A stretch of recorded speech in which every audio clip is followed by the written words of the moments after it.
Welcome back to Raceweek Illustrated. We've got more action on tap for you now from Dixie Speedway as the track wrapped up its regular season on September 14th. Darrell Franklin Productions sent us the following video. The championship night opened with action from the economy bombers, with Carl Richards powering his way to the lead on the drop of the green flag, with David Burtz in second as the field jockeyed for position back behind them. Trouble here as Tyler Millwood goes spinning on the backstretch.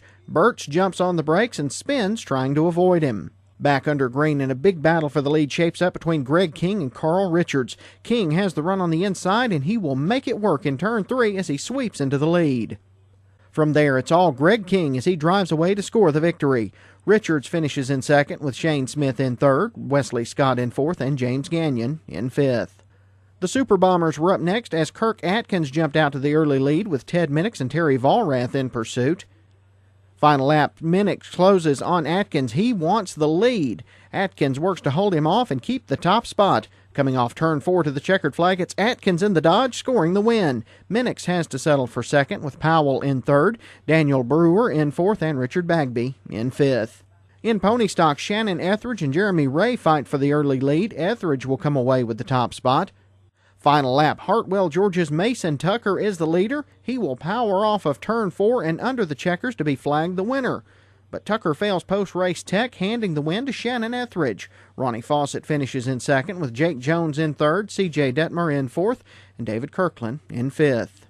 Jason Williams and Michael Brewer led the field to green for the limited late model feature, with Williams jumping out to the early lead as Brewer looked to the outside for real estate. Trouble here in turn 1 when Bob Jordan spins off the front bumper of Shane Chitwood. Back under green, and Williams has to work hard to hold off both Alan Brewer and Michael Brewer as the field races for position behind the leaders. More trouble this time in turn 2 when Andy Morris goes around after contact from Chitwood, gathering up Eric Granger, Jimmy Price, and Richard Engelman. Trouble breaks out again on the restart as Don Jenkins breaks loose after contact from behind on the front stretch, with Morris and Price spinning as well. Final lap, and Williams is way out front. He'll stay there to score the victory, with Alan Brewer beating out Oliver Gentry for second. George Irvin finishes in fourth, with Shane Chitwood in fifth.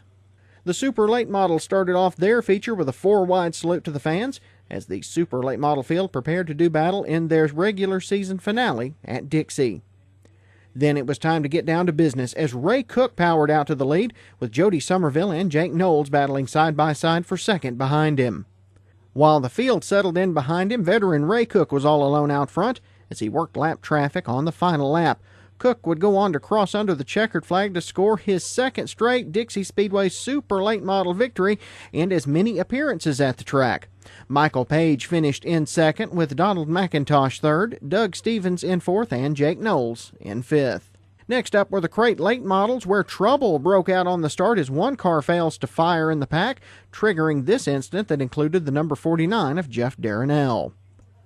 On the start, it was Vernon Smith jumping out to the lead, with Matty Crane giving chase. Craig Reese in the number 74 settled into third. Trouble on the backstretch as Chuck Page goes around, gathering up Riley Thornton in the process. Meanwhile, up front, it's all Vernon Smith as the Rome, Georgia pilot drives away to score a popular victory. Reese finishes in second, with Crane third, Doug Ludwig in fourth, and Pete Cochran in fifth. Let's hear from the winner. Dixie's home. We've had a lot of wins here. This makes 104 for me, so I'm retired.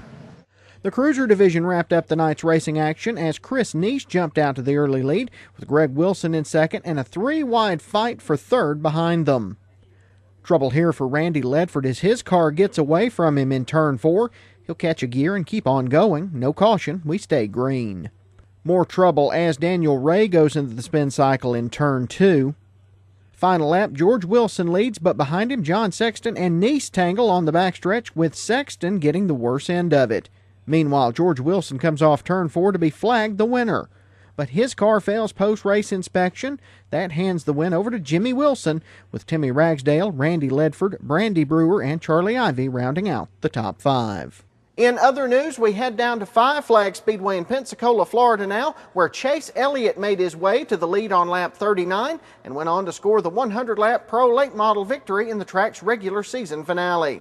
Hunter Robbins finished in second, with R.S. Center in third, Harrison Burton in fourth, and Corey Rubel in fifth. Other winners on the night included Steve Stagner in Pro Trucks, Donald Crocker in Modifieds, Brandon Fowler in Sportsman, and Tracy Souls in Bombers. That's going to do it for us this week here on Raceweek Illustrated. Now, we'll be back in 2 weeks' time as we begin our year in review with a look back at Speedfest at Watermelon Capital Speedway down in Cordele, Georgia. Remember, for the latest racing news, you can visit us online at raceweekillustrated.com. You can follow us on Facebook. You can also follow us on Twitter. Until next time, I'm Brandon Reed. This is Raceweek Illustrated, and we'll see you at the races.